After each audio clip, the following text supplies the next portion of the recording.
Hello everyone, one of the world's largest streamers, Amazon Prime Video, which now also owns Metro-Goldwyn-Mayer, is currently showcasing something absolutely unimaginable for our time.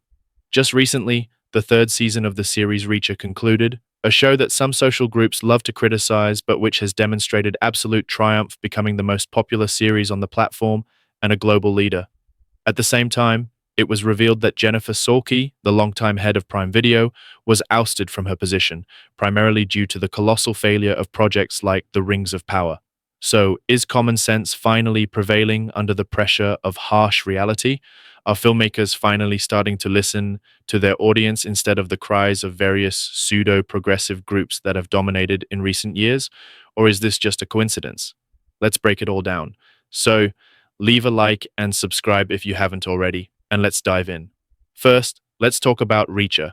The third season recently concluded, achieving something unprecedented in modern streaming. The show has been polarizing from the start. While the majority of viewers loved its simple yet solid and nostalgic approach, self-proclaimed experts and certain hypersensitive groups criticized it harshly, accusing it of misogyny, toxic masculinity, homophobia, and other so-called sins. However, despite this, Reacher has only grown in popularity, with each season attracting more viewers than the last, something unheard of in modern streaming. In contrast, Amazon's most expensive show, The Rings of Power, lost two-thirds of its audience by the second season. With nearly 55 million viewers in just 19 days, Reacher became the most watched show in the world upon the release of its third season, as well as the most successful project on Prime Video, leaving The Rings of Power and similar failures far behind. Even more impressively, the season 3 finale received the highest IMDb rating in the show's history, currently standing at 8.6. This is a rare case where a show gets better with each season instead of declining. More often than not, even the best projects lose audience goodwill over time, but Reacher has defied that trend. It's a straightforward show that doesn't try to be anything more than it is. Built on the tried-and-true formula of lone wolf heroes that audiences have loved since the 80s and 90s, but which Hollywood recently declared outdated. Unsurprisingly, Reacher's success infuriates many critics, who attack it with negative reviews and harsh words, but ultimately can't change the fact that it's a massive hit. Given these numbers, Amazon is now considering not just continuing the series but expanding it into an entire franchise with spin-offs, but at the same time, amid this success, Prime Video has suddenly parted ways with its long-standing leader, Jennifer Salke. The question is, why? The answer lies in the internal restructuring at Amazon. While the company publicly calls her departure voluntary, the elimination of her role and the overhaul of the company's structure suggest significant internal changes that usually don't happen when everything is going well. More importantly, Jeff Bezos didn't just replace Salke, he completely removed the position of Prime Video president, introducing a new, more transparent leadership structure. Many link this move directly to the disastrous failure of The Rings of Power, a project Salke personally championed, defending it publicly despite overwhelming evidence of its decline.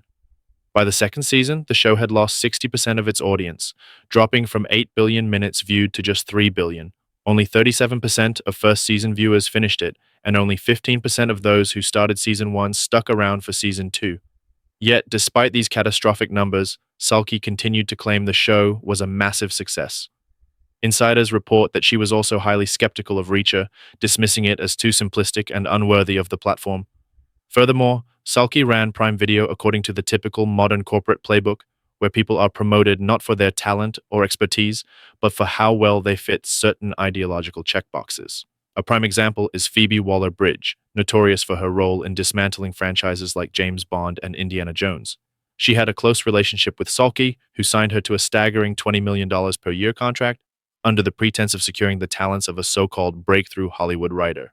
In total, Waller-Bridge was paid $60 million over 3 years, yet by 2022, she had produced absolutely nothing for Amazon. Instead of terminating the deal or demanding a refund, Prime Video extended her contract for another year and another $20 million. It was only in 2023 that we finally heard she was working on a Tomb Raider series for Prime Video. What she was doing for the previous years remains a mystery, as does how she managed to secure such a lucrative deal without delivering anything. And the biggest mystery of all, why Salke allowed this to continue. Beyond that, Salke also introduced a convoluted metric for viewer engagement, which Amazon used to spin underperforming projects as successes. even when traditional industry tracking services like Nielsen reported the opposite. Essentially, she spent years misleading Bezos and trying to turn Prime Video into a second Disney, with all the accompanying pitfalls. Even James Bond producers, who haven't exactly been thriving lately, were reportedly shocked when their franchise came under Amazon's control and insisted they wouldn't sacrifice its legacy just to fill a streaming content slot. I think by now, you get the bigger picture. And finally, Prime Video is undergoing major changes.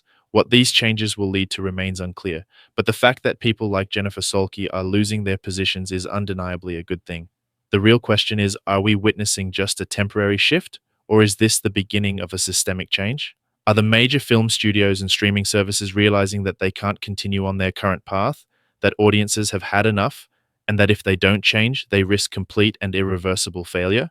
What do you think? Let me know in the comments. Also, be sure to subscribe if you haven't already, and don't forget to leave a like.